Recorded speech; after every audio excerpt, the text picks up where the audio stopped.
15,000 टंका लांच नेउथुवा बेले भिजिलेंस जालरे धरा पड़िले जिला मुख्य कृषि अधिकारी। जड़े हिताधिकारी को मुख्यमंत्री कृषि उद्योग योजना रे सब्सिडी प्रदान करिबारे साहाय्य करिबा पई लांच नेउथिले गंजाम जिला मुख्य कृषि अधिकारी व्योमकेश मिश्र।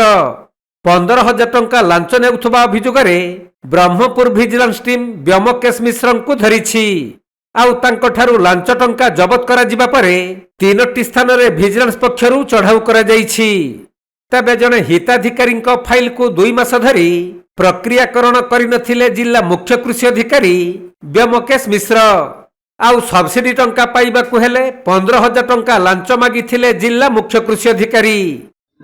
जने फार्मर मुख्यमंत्री कृषि योजना उद्योग योजना रे से एपिकल रु सब्सिडी पाइबा पई से गोटे अप्लाई करथिले 2023 मसिया। 23 मसिया तार विभिन्न स्टेज तार वेरिफिकेशन सला परे हमर एटी जो चीफ डिस्ट्रिक्ट एग्रीकल्चर ऑफिसर पाखे सेटा पेंडिंग थिला। सेटा पेंडिंग थिबा भितरे ई लास्ट 2 मास खंडे हबो एबे जे चीफ डिस्ट्रिक्ट एग्रीकल्चर ऑफिसर अछंती व्योमकेश मिश्र से जाइकी तांको भेटिथिले। भेटले पर तांकर स्टाफ मानक से भेटिथिले किंतु तांकर काम किछि हो नथला। ये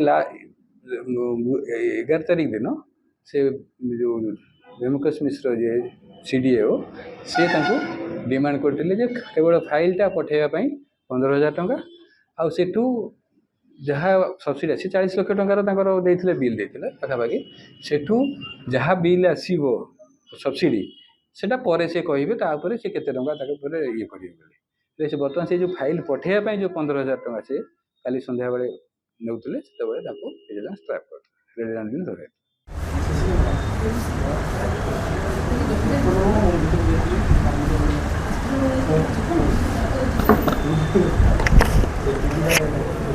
सर हाँ सर